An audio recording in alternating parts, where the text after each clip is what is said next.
BSc first semester, subject zoology है। Examination इसी वर्ष का ये पेपर है, 2025-26 आप देख लीजिए, जो कि इसी वर्ष आयोजित हुआ है। जिस कॉलेज यूनिवर्सिटी में ये पेपर हो गया है, उस यूनिवर्सिटी का एक स्टूडेंट मुझे भेजा था टेलीग्राम पर। तो जब आपका भी पेपर होगा आपकी यूनिवर्सिटी में, तो आप मुझे टेलीग्राम पर सेंड कर देना। तो जिसने भेजा था, तो मैं इस क्वेश्चन पेपर को आपको दिखा देता हूँ, जिससे आपके आने वाले एग्ज़ाम में आपका हेल्प हो सके।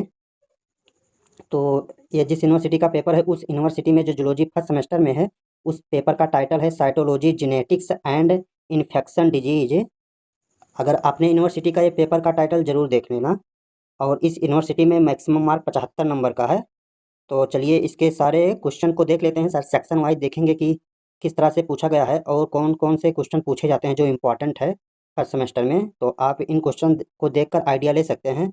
तो यहाँ पर कुछ निर्देश दिए हुए हैं। Attempt question from all section as per instruction, जो दिशा निर्देश दिया है उसके अनुसार आपको सेक्शन वाइज क्वेश्चन को अटेम्प्ट करना है। तो सेक्शन 1 में है very short type answer question आपको लिखना है। और जो ये है सेक्शन 1 में आपको 50 शब्दों में ही आंसर देना है, लेकिन इस कथन पर मत जाइएगा, आप लगभग 100 शब्दों में लिखना है आपको। क्योंकि ये यूनिवर्सिटी कॉलेज लेवल में है, जितना कापी आप भरोगे उतना ही नंबर मिलेगा।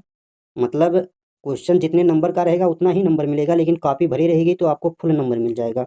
अगर आप 50 शब्दों में लिखोगे तो कॉलेज के जो एग्जामिनर होते हैं चेक करने वाले, वो आपके शब्दों को काउंट नहीं करेंगे। तो आप जितना लिख सकते हैं कॉलेज की कॉपी खूब भरिए। तो जो सेक्शन 1 में पूछा गया था, इस सेक्शन 1 में 10 क्वेश्चन पूछे गए थे, 3 नंबर का है। अगर आप 10 क्वेश्चन को अटेम्प्ट करते हैं तो 30 नंबर मिलेगा। तो आप जितना अटेम्प्ट कर सकते हैं कोशिश करिए, सभी अटेम्प्ट करिए, जितना हो सकता है उतना कीजिए सेक्शन 1 में, जो कि आपको 10 नंबर मिलेगा। तो चलिए इसके क्वेश्चन को देख लेते हैं। तो इसमें पहला क्वेश्चन पूछा गया था फैगोसाइटोसिस क्या है, और सेकेंड क्वेश्चन पूछा गया था न्यूक्लियोटाइड्स क्या हैं। तो इन सारे क्वेश्चन को आपको आंसर चाहिए तो कमेंट करिएगा, मैं ये सारा पेपर सॉल्व करा के आपको आंसर के सहित दे दूंगा। या आप इनका आंसर जहाँ से पढ़े हैं या हमारे चैनल पर भी पढ़ सकते हैं, तो वहाँ से आप इसका आंसर तैयार कर लीजिए। तो क्वेश्चन सेक्शन 1 में क्वेश्चन जो 3 था, define the oxidative phosphorylation. Question जो चौथा है उसमें व्हाट इज ये साइटोस्केलेटन क्या है। क्वेश्चन 5 है एलील्स क्या है, डिहाइड्री क्रॉस क्या है, द्विसंकरण क्या है, मेंडल वाले टॉपिक से है। तो इन सब क्वेश्चन को आप तैयार कर लीजिएगा। ये सारे प्रीवियस ईयर है जो इसी वर्ष पूछे गए थे। डिफाइन द एपोप्टोसिस क्या है, टर्नर सिंड्रोम क्या है। 7वां क्वेश्चन देख सकते हैं, ये 9वां है। राइट इज ये बैक्टीरियोफेज, बैक्टीरियोफेज क्या है। 10वां देखिए व्हाट इज ये क्रोमोसोम। तो ये जो सारे 60 क्वेश्चन पूछे गए थे, इन सबको आप तैयार कर लेना है।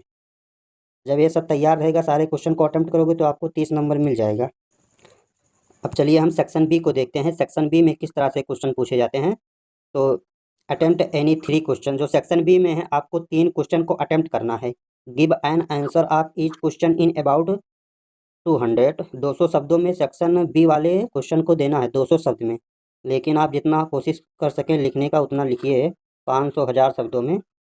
तो सेक्शन बी से आपको 3 क्वेश्चन अटेंड करना है, जो कि सेक्शन बी में लगभग 6-7 प्रश्न दिए गए हैं, जिसमें से आपको 3 ही अटेंड करना है। जो आप जानते हैं उसे अच्छे तरीके से वही लिखिए आप। तो right in brief fluid mosaic model of plasma membrane.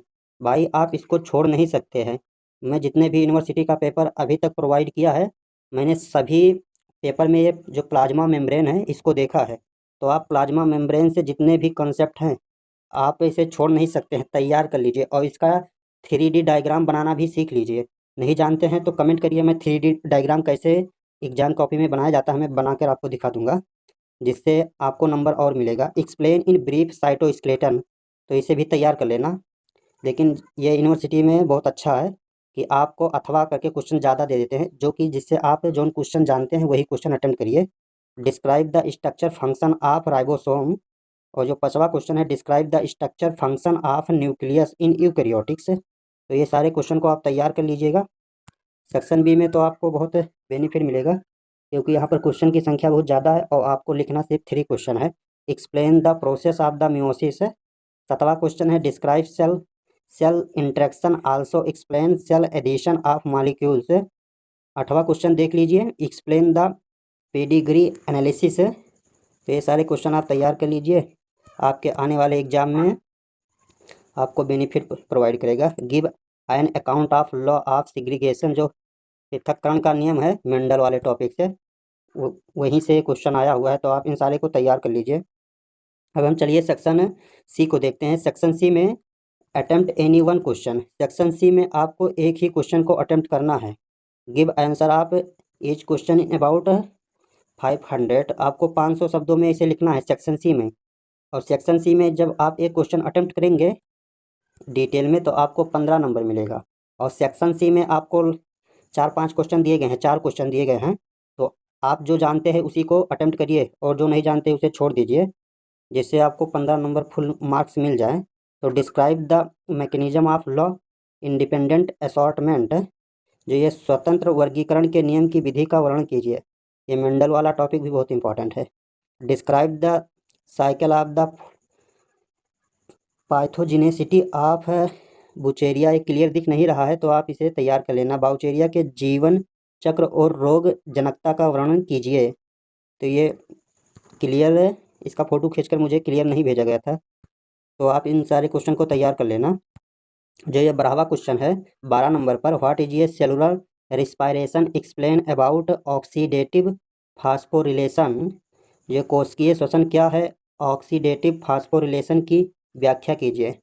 चलिए क्वेश्चन नंबर देख लेते हैं 13। क्वेश्चन नंबर 13 क्या कह रहा है कि एक्सप्लेन इन डिटेल क्रोमोसोमल एनोमेलिस। ये क्लियर नहीं दिख रहा है तो आप गुणसूत्र संबंधी विसंगतियों का विस्तृत वर्णन कीजिए।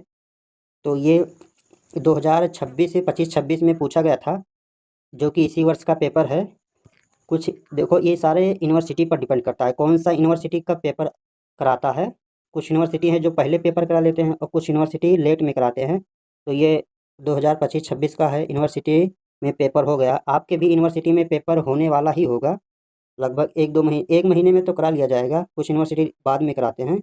तो ये यूनिवर्सिटी में पेपर आयोजित हो चुका है 2025-26 का। तो आपका एग्जाम अभी नहीं हुआ है, तो इन सारे क्वेश्चन को देखकर आइडिया ले सकते हैं। मैंने कई यूनिवर्सिटी का पेपर इसी चैनल पर आपको प्रोवाइड किया है, तो सारे क्वेश्चन को, प्रीवियस ईयर वाले क्वेश्चन को तैयार कर लीजिए। अगर सारे 3-4 यूनिवर्सिटी या 6-7 यूनिवर्सिटी का मैं क्वेश्चन प्रोवाइड करूँगा, उन सारी यूनिवर्सिटी का आप सिर्फ क्वेश्चन पेपर प्रीवियस ईयर वाला तैयार कर लेते हैं, तो आप फर्स्ट डिवीज़न से अच्छे मार्क्स से पास हो जाएंगे। तो चलिए इस वीडियो को यहीं पर एंड करते हैं। आप चैनल पर पहली बार आए हैं तो सब्सक्राइब कर लीजिए। इन सारे क्वेश्चन को मैं आपको प्रोवाइड कर दूंगा, और इनका आंसर चाहिए तो कमेंट करना, मैं आंसर भी पेपर को सॉल्व करके दे दूंगा। तो thank for watching my video. फिर मिलते हैं किसी यूनिवर्सिटी का पेपर लेकर।